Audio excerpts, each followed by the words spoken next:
Garrett had detected a curse implanted in them that would activate upon an unknown command, transforming them into powerful zombies.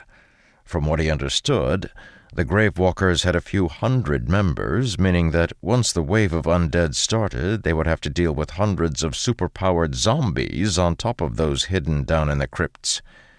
But the Gravewalkers weren't even the biggest problem when it came to the gangs.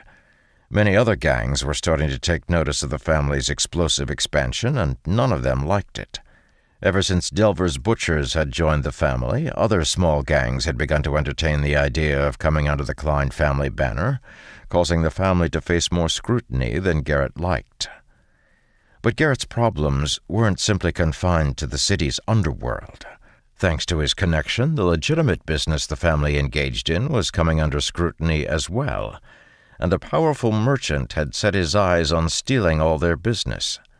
Marcus Perro of Perro's Fine Goods had already made his first move, and though it had failed, Garrett was sure the sharp businessman was going to make another. In fact, that second move was already in motion. Perro had invited Garrett to use his factory, no doubt intending to rob the production methods used to create Rin soap. The only saving grace was that Perro had no idea what sort of power he was fighting against. The incident with Perro had also led Garrett to become embroiled in a fight between a few of the political powers in the city. The Exorcist Guild, which investigated and guarded against the supernatural, had already begun to fall under the family's sway, but now Garrett was embroiled in a three-way fight between the Exorcists, the Merchant Guild, and the City Guard. This also brought him into greater contact with many of the nobles of the city, and it was only a matter of time before Garrett's identity was discovered. He had been able to hide from those who knew him as the prince's aide simply because he stayed out of sight, but that was becoming more and more difficult. His only hope was that he had changed enough that they wouldn't immediately recognize him. However, with all of the danger came opportunity, and it was this that Garrett was focused on.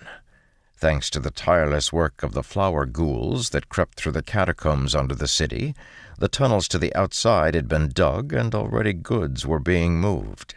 From Port Reverie in the west, past the city guard's blockade, and into the warehouses along the river. Dodgson and Veroni, the two merchants Garrett puppeting Viper had met up with, stayed true to their word. Now a steady stream of goods was passing into the Klein family's hands and being distributed throughout the city by Vincent Fenger, a fence and backroom dealer who ran in noble circles.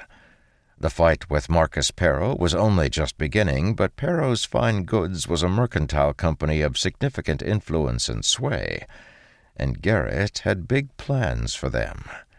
As for the close scrutiny from the gangs in the surrounding area, there wasn't really time to deal with them properly, and Garrett had no doubt that when the gang council convened, the Klein family would be a hot topic. His goal before that was to find one of the 10 seat holders to join, though it would have to happen on his terms, or not at all.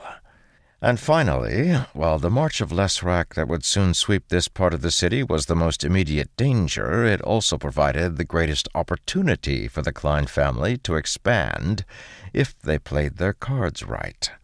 Slowly, carefully, Garrett mapped out his plans. The various dangers and opportunities were etched out by his pen, his quill scratching lightly against the paper.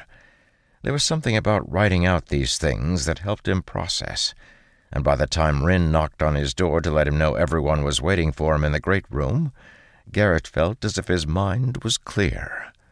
After blowing on the ink to dry it, Garrett tucked the ledger next to his legs and wheeled himself out into the hall where Rin was waiting for him. She helped push him down the hall, past the kitchen, and into the great room. There, Garrett found the Klein family's upper echelon waiting for him. All of the awakened in the family sat at 3 tables in the middle of the room, roughly divided into groups. The first contained those awakened who served the family unquestionably. Viper, one of Garrett's guardians, sat next to Abius, a ranger who had been transformed after being infected by a zombie's bite. Next to them was Obe, and 2 of the Black Raven assassins Garrett had converted, wearing their red masks.